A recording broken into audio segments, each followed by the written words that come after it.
Dreaming of a bold life overseas is one thing. Making it work? That's where reality kicks in.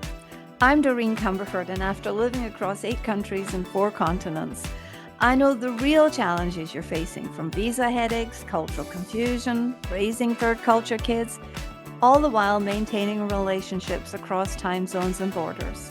Welcome to Nomadic Diaries, where we get real about international living. Whether you're building a career in Barcelona, seeking community in Singapore, or explaining to your kids why you're moving again, you're not alone. Join me for some honest conversations with global citizens, researchers, and authors who've been there, done that, and are still figuring it out. Today, it is my privilege to have a great conversation that I know will fill your mind and your soul if you are in a moving moment in your life. Please meet my friend and colleague, Marilyn Gardner. Hi, Marilyn. Hi, so glad to be here.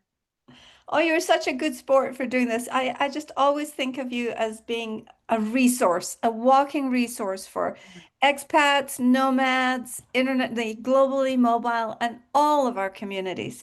Now, just a little bit about Marilyn. She is a journaler, a writer, a blogger, an author, a mother of 5 children, a That's wife, right.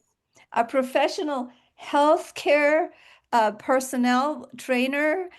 She does it all. And one of the greatest things is that she has just recently, in the midst of doing all of this, she just recently moved. Thanks for being willing to share your most recent move. I'm so delighted to be here. I think it is going to feel very good talking about moving, given that I've just done it. It's always easier to articulate the stories when we are present to those stories. Would you agree with that? I completely agree. Uh, yeah, and there's an inspiration that comes with that.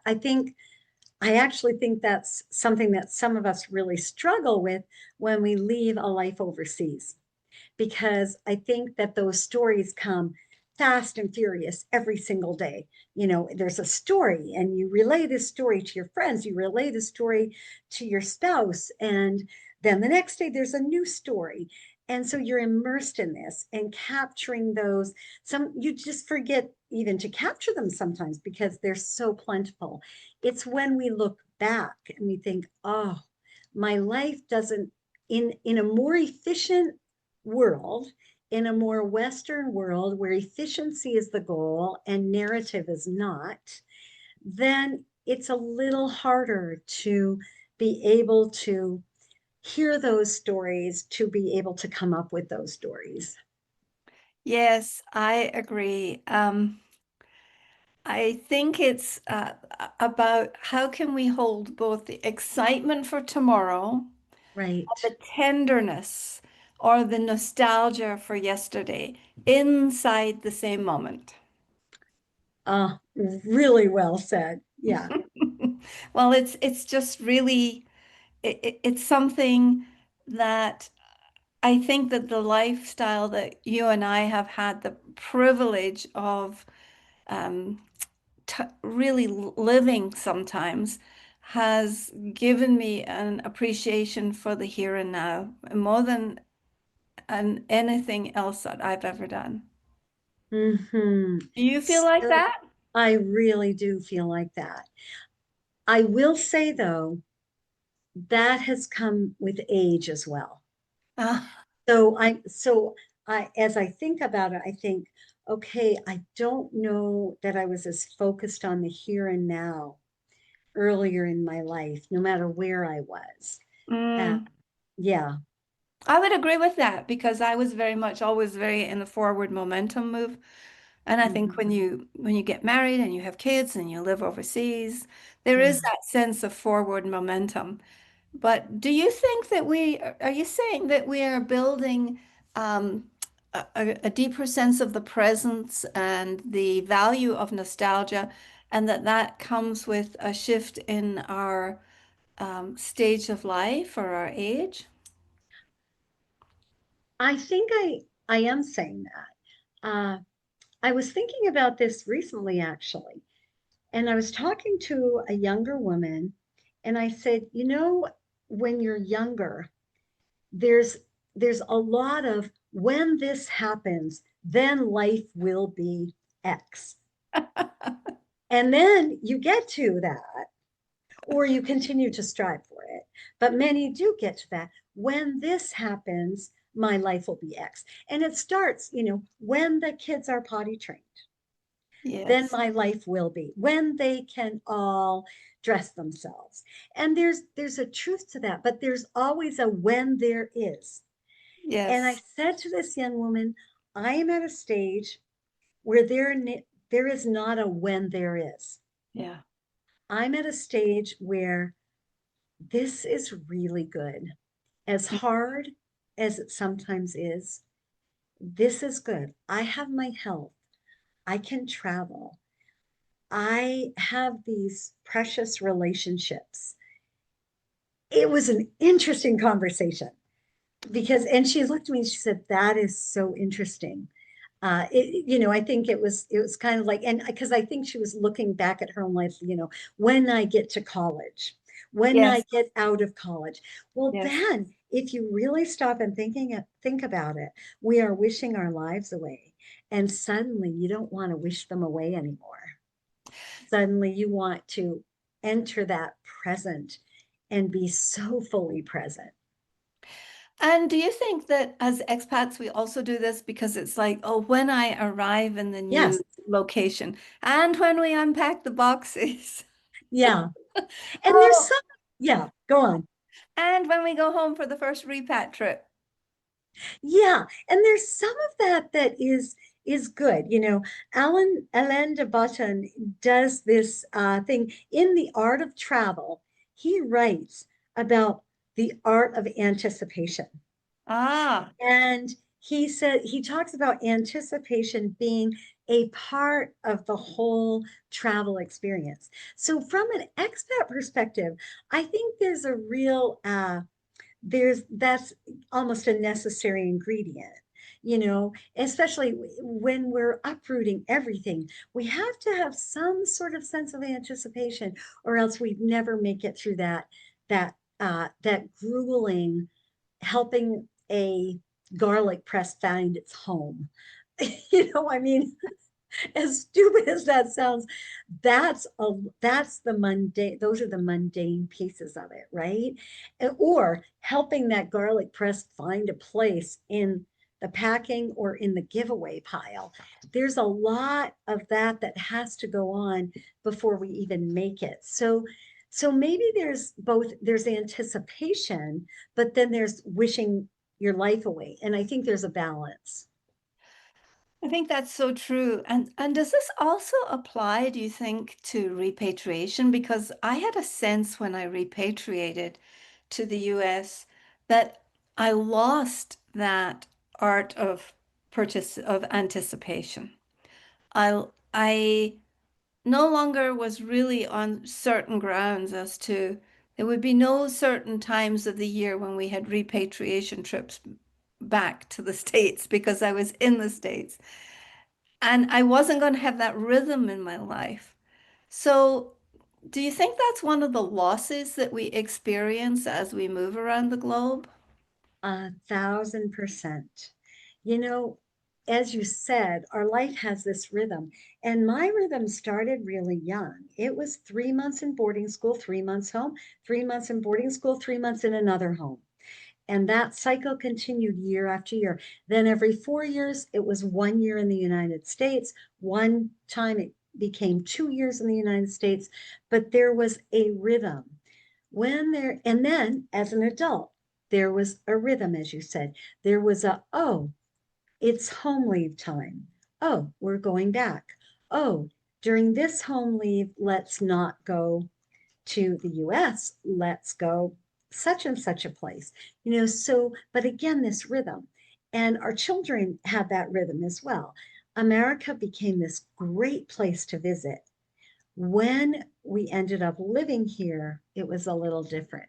And Yes. so suddenly that first summer came, And normally we would be in the expat mode of watching everyone leave or settle into something different for the summer. And when I say something different, it was a lot different than being in your neighborhood and going to the neighborhood pool, or, you know, Mm, it was a lot different than what I see and what I've experienced in the United States. So everyone went through that. It was a collective community experience. And then there was the excitement of coming back. Who was new? Who had, first of all, who had left and your world was going to change because of that? Who was new? And you were entering into a new relationship. Were you going to continue inviting people who were new, given that you were now in your sixth year in the same place, right? You had to right. make those decisions, and then you entered into it again. By the third week of September, if you had not gotten that rhythm, you were out of sorts. You had to have that rhythm quickly because the cycle went around and the cycle did not stop. Yes. Transfer that, try and translate that into living in the United States. And it did not translate. It Mm, was really different. that is an absolutely super point. And yes, and together we would have to grieve a little bit at the losses of the people who departed, and we would get a little closer to perhaps people we didn't know well who stayed. And then we perhaps every year I had the sense that I had to reinvent myself every school year. And so there was that urgency about it. It was like a subconscious Yes. pressure that we felt, yes? And Yes. yeah, it's very, very much subconscious. It wasn't anything that was particularly haphazard, but it was necessary. Yeah. No, that's exactly right. And as you said, there's that urgency to get that rhythm established. Yes. So are you establishing rhythm in your new move? You've just recently moved to a wonderful new place that you were telling me about, and we are anxious to know, what is that like? Tell us about how this place lights you up. Okay. Okay. So, my story. And for anyone who's listening, my story is a story of 36 houses, multiple moves, 4 countries, 5 states. So, yeah. So let's go back 3 continents, 4 countries, 5 states, and 36, now my 36th house. Oh, congratulations. Thank you. Thank you. We should give you Uh, a crown with a 36 on a tiara. I feel like it. Yeah. You've earned And it. only people will think I'm 36 years old. So there you go. And so in those moves, a long time ago, when I was single, Rockport, Massachusetts, which is 45 minutes north, or yeah, 45 minutes about north of Boston, became very special to me. It was a place I would go to just be. I would walk on the rocks. It's on the coast. It is a small town with a number of art galleries, a actually very well known and uh, well operated, if you will, musical center, Mm. and some restaurants, a few coffee shops. But the main draw is it's on this beautiful coast, and Yes. it's actually an island. And so I would come and I would just walk. And this was when I first discovered it. It was between I had graduated as a nurse, and I had made a move from Chicago to Boston. So I was struggling as a nurse, new nurse, and I was struggling in a new place. And I was struggling being out of college and, having Yes. friendships look different. I discovered Rockport, and Rockport became very, very special to me. At the same time, my husband discovered Rockport at the same time. We didn't know each other, We didn't, we found out later that we had these mutual connections, and that's how we got to know each other. But we didn't know each other, but he discovered Rockport. We then got married, and periodically we would just come back to Rockport. Now, we never lived here. We just always found it a place of rest and peace. That has been all through like many of those 36 houses and many of those moves. So, in terms of a move, it's not a new place for us. In terms of a move, it's 45 minutes from Boston. And so, but I am going to interject. Sometimes the closer moves can be the hardest. I would agree. Yes. Tell us more. Yeah, yeah, because you expect to be able to maintain the friendships. You expect to be able to maintain much of what you've been doing. And you find that you just can't if you're going to fully embrace your neighbors, your new community. You can't keep one foot in the other place. Yeah. Um, and so, mind you, our foot has been in both places for quite some time because we have had a condo in this area that we sold in order to buy this new place. Yeah. Uh, at the same time, I'm realistic enough to know my neighbors are not going to walk by my little red house in Boston and stop by to eat leftovers of our dinner as we're sitting outside, or Yeah. to just sit and tell us about their day. That's not going to happen. Yes. It's going to be very, very different.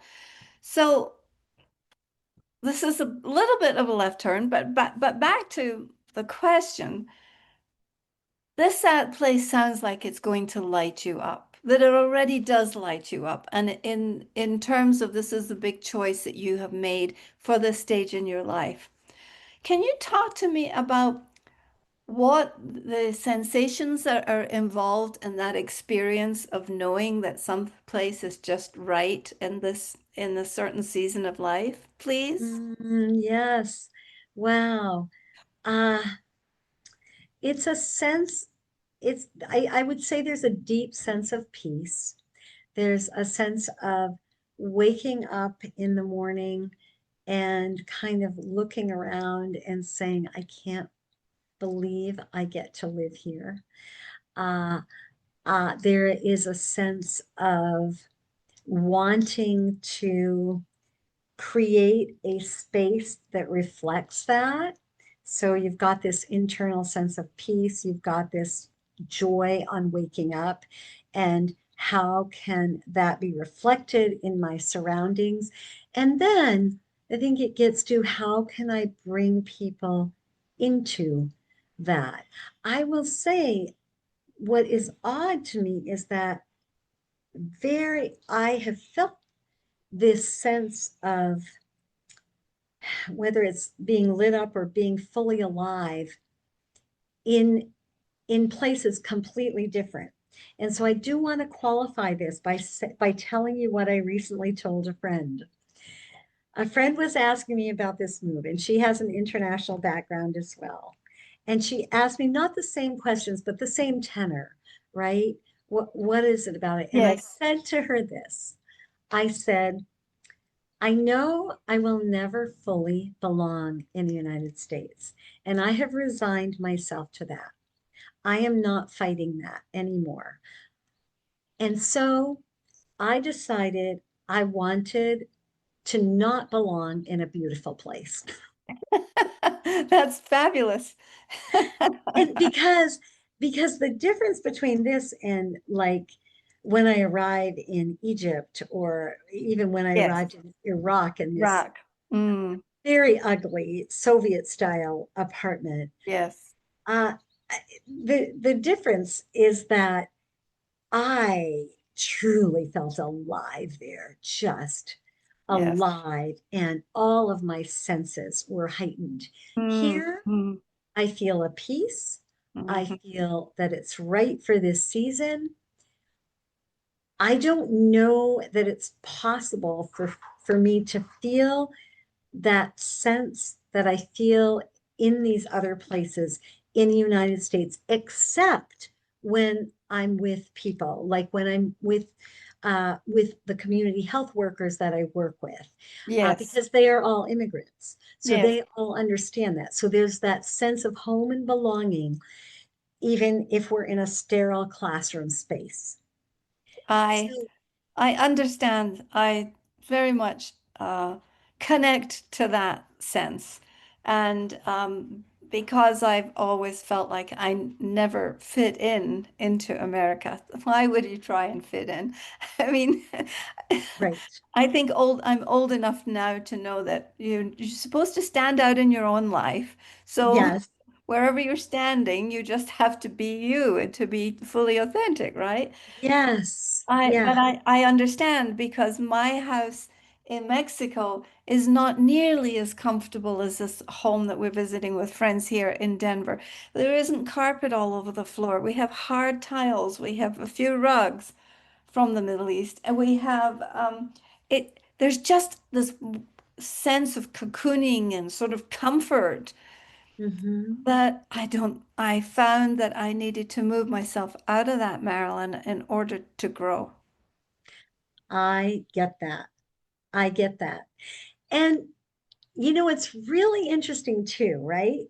Because I think as expats, many of us uh, we we we love these places, that we live, and we change as a result of them. And recognizing that there are many things that can take us away from those places I love. Yeah. A divorce can take you away, a cancer diagnosis, a Yeah. death, a child with special needs that cannot be met in a local school or in a school system that is available to you. Yeah. So what happens with that, right? And I've thought a lot about that because there's a privilege in Mm, being able to go, wherever you want. And yes. Right. and there's a privilege in being able to seek that out. I felt that privilege when we were looking at going to Iraq, that for Kurds, they want to leave. Yes. This is, they are under the tyranny of Baghdad. Yeah. They are under the limitations of lack of employment, the limitations of a political system that demands that you be part of that party in order to get a job in this area. So it's very different for them. For me, I had the choice. I had the choice. I got to choose to go.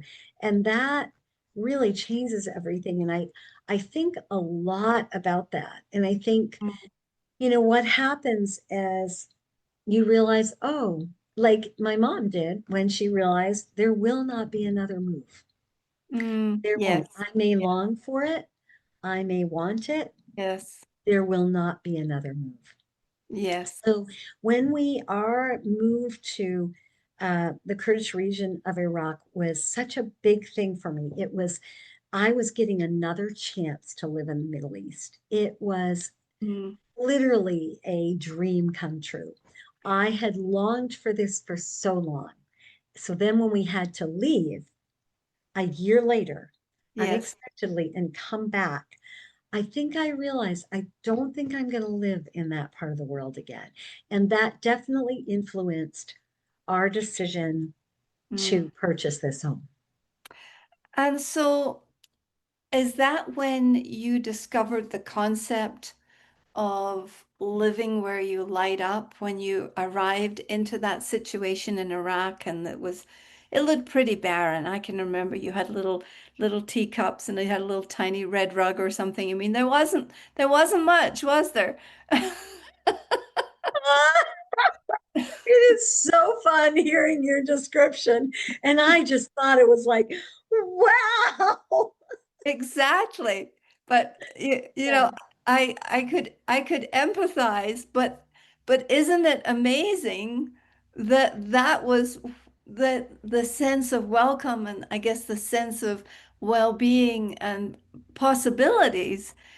Yes. But it wasn't then that I realized it. Okay, I when was this? I realized it when, we had gotten married and we had lived first in Pakistan and then in Egypt. And I realized it when we moved to the United States because I suddenly experienced what it was like to not have it. Oh, No interesting. matter how difficult my day was in Pakistan or Egypt, there was this sense of, I get to live here. And I can think of countless times that I actually said that to people, like, I get to live here. And you get all kinds of people in the expat community. You get people that look at you like you're crazy, like, really? Yes, I can't wait to get back to Houston. yes. That was the sentiment of many people. One person looked at me at one point and said, "You mean you do something with the food here?" In other words, I could go to the local market and buy things and cook with them. So, Yes, so yeah. when I felt it was being back in the US and suddenly a, a deep, uh, an overwhelming, what I think now is it was depression came over me. Mm, And mm. I this is an interesting thing. Uh, it's going to bring in a healthcare thing, but I promise there I'm going to connect the dots. So I was working with I do a lot of work as a nurse. I work with these different Of course. community health centers and community health workers. And I was talking to people at one community health center one time, and they were talking about how many of the immigrant and refugee population, the story they heard in the doctor's office, in the provider's office, was a story of depression. So they did a survey. The survey did not reflect that at all. And they were trying to figure out why the survey did not match the narrative they heard in the offices. So they were uh, trying to ponder this, trying to figure this out. And a woman from Haiti said to them, "Have you ever thought of asking someone if they're homesick?" And no, they never had. They added two questions, one, both on homesickness, and the results completely changed. Yes. At the time, I would never have said I was depressed. What I would have said is I was deeply homesick. I Mm, was so homesick. I wanted to find that one spot on the couch in the afternoon where the sun mm. shone in and I could pretend I was back in the land of Egypt where the sun shines all the time. I think Yeah. it rains maybe 3 minutes a year or something. Yes. Yes. And so there was that. But again, I would never have said it was depression. So it was an experiencing what it's like to not light up, to live where you don't feel you belong. That Yes. that showed me what it was like to be in a place where Mm. I lit up. I think when I moved to Bellingham, Washington, one of the rainiest spots in the US, just below the Canadian border, from Saudi Arabia, where it was 119 degrees on some days in the summer, Yeah. I think that I had mild parts of depression, but I do think that this is really spot on. I was homesick for what was familiar, what I loved.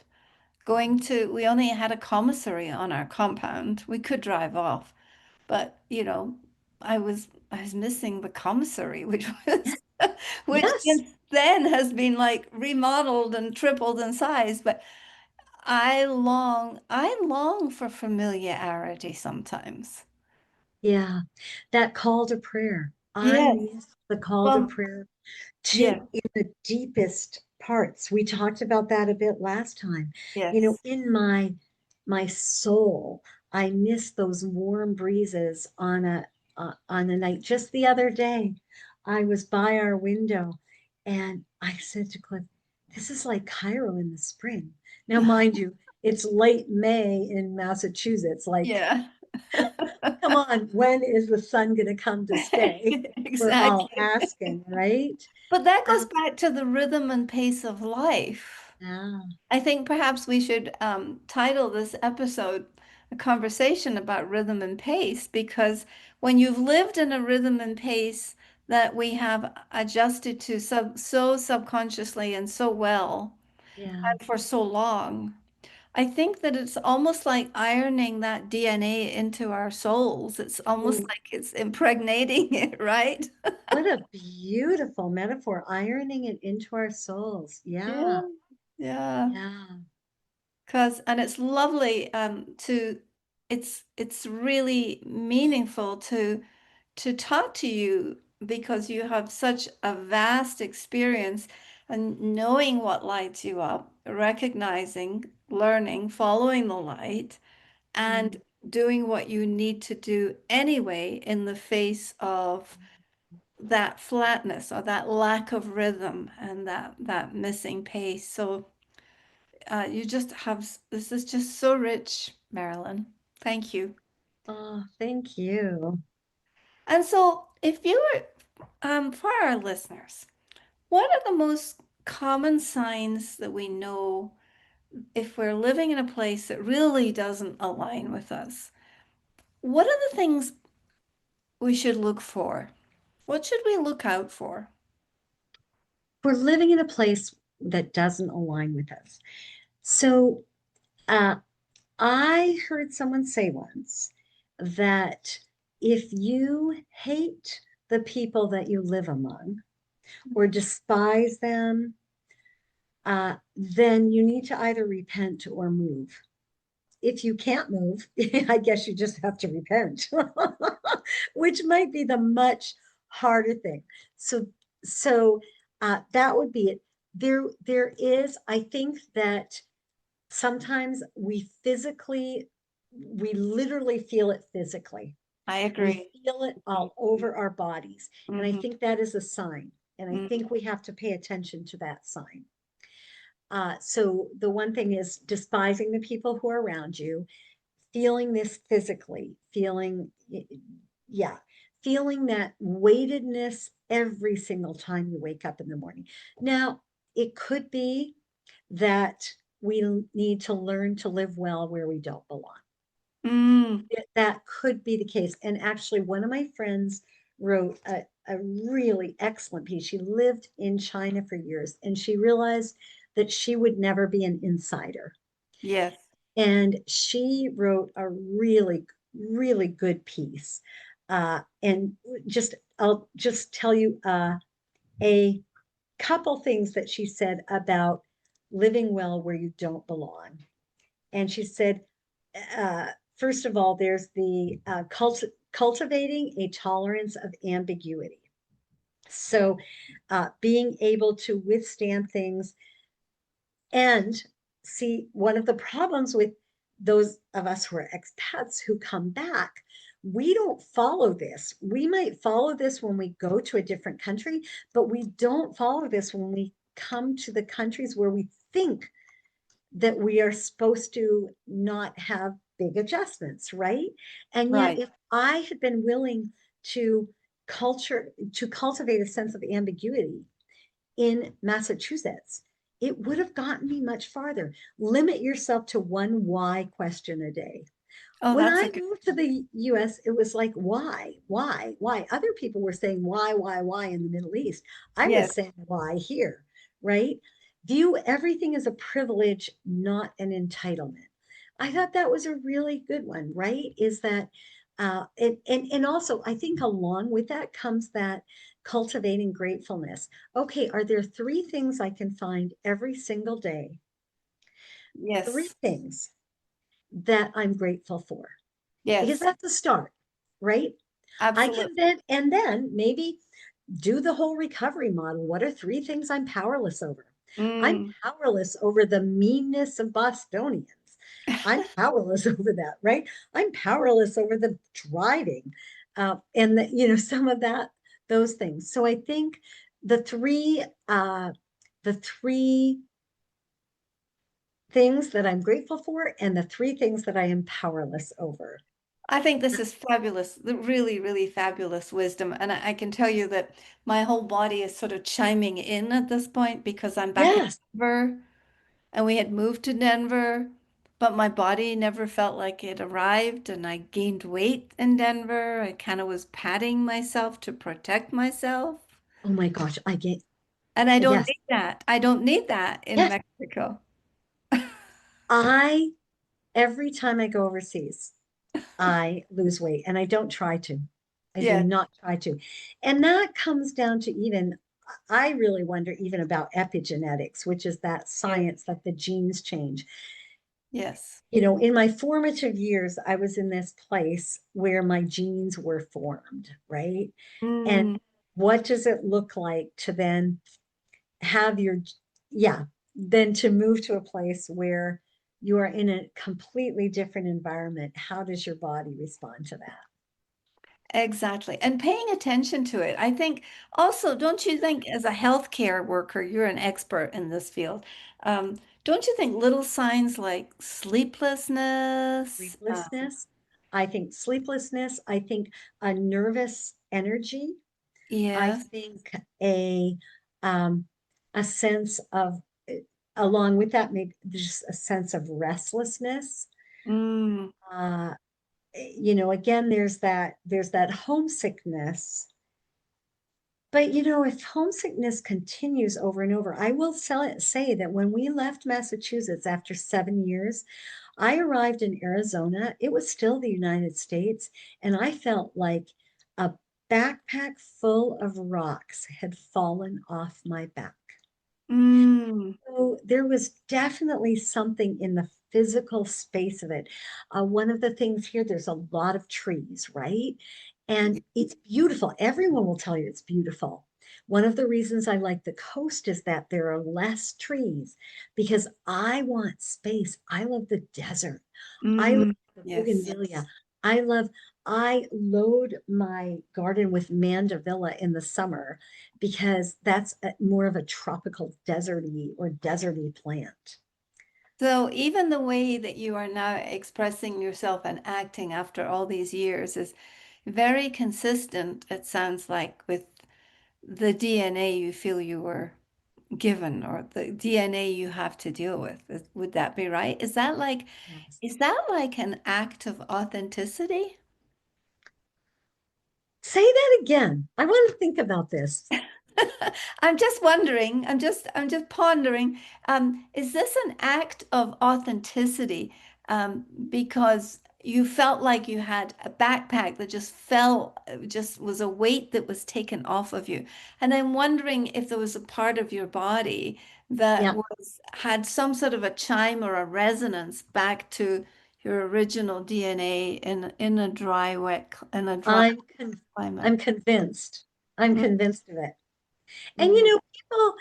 people develop different personalities being as when they're part of a drier, warmer climate. I said to someone when we moved to Arizona, I said the same exact things can happen that happen in Boston. Your grandmother can die, your car could break down, you can lose your job. It just doesn't feel as hard. Ah, interesting. So interesting. Yeah, Yeah. And I wonder what that says about us as humans, does it, and the cavalierness with which we pick ourselves up and I just know. move. Because I didn't give any when I was in my 20s, I didn't have some great long-term plan, and I I don't know that I have one now. Yeah, yeah. So, do you have some tips on ways that we can align ourselves wherever we're living, in a sense of helping our bodies and our minds sort of become aligned so that we're all going in the same direction?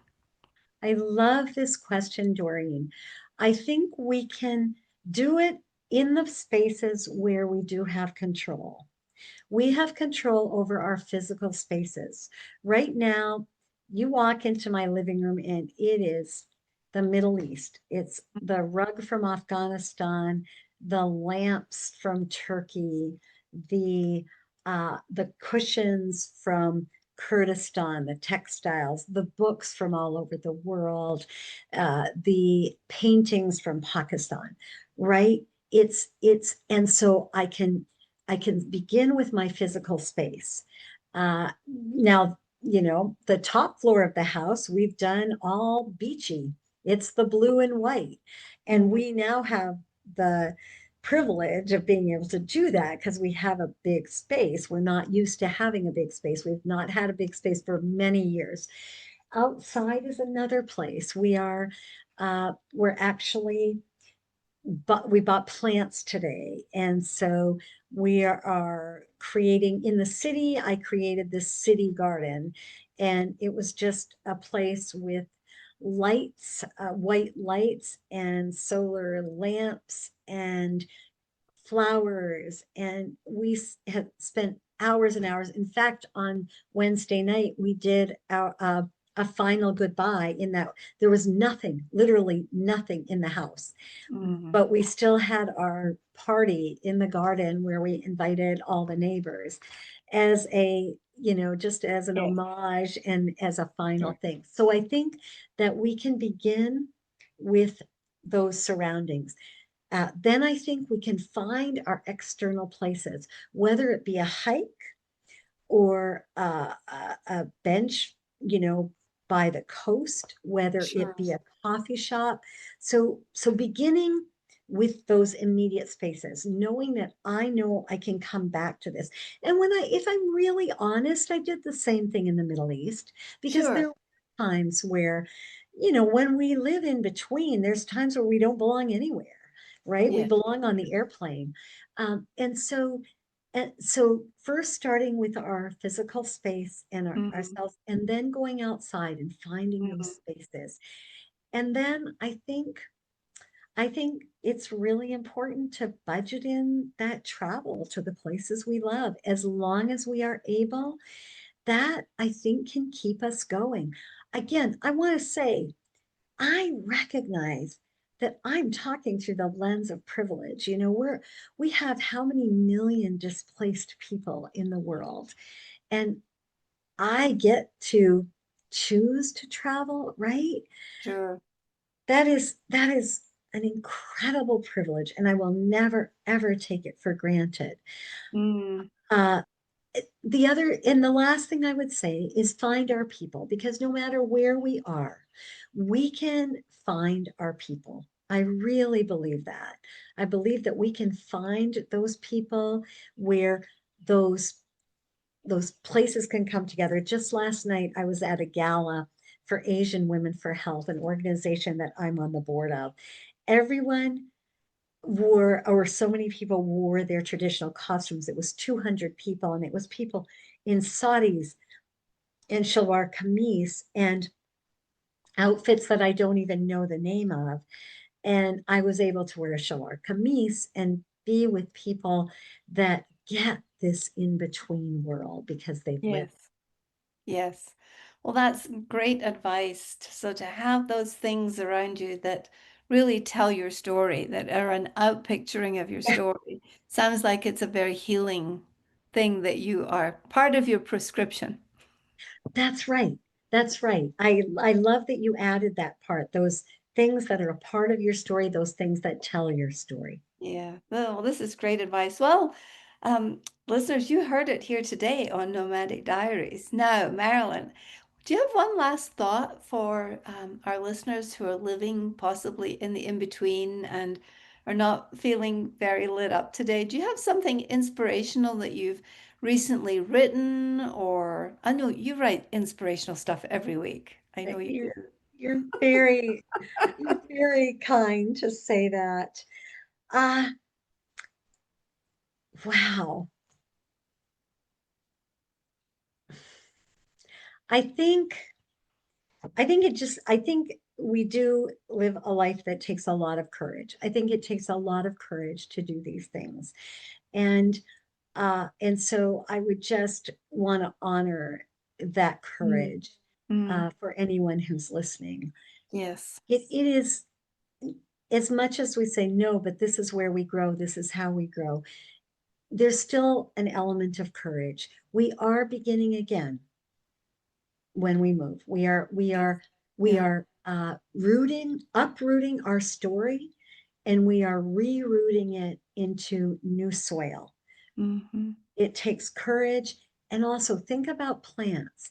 you know, they have to get used to their soil. It takes a fig tree. I just learned this. It takes a fig tree that is transplanted from Cyprus to England. It takes it 7 years to bear fruit.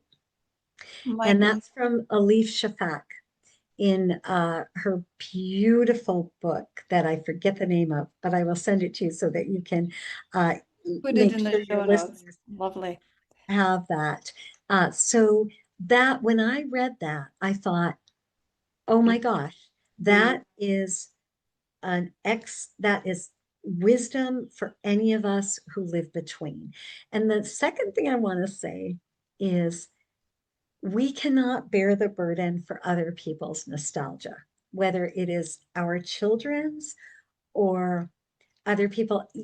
We all have nostalgia to work with. We can't hang on to things because someone else wants us to. Mm. We have to be able to have a freedom to let go of those things. Excellent. Well, with that moment, we'll just say thank you for the great download of wisdom that you have shared with our listeners and with the communities in the globally mobile space. Thank you, Marilyn. Thank you so, so very much. This has been a delight.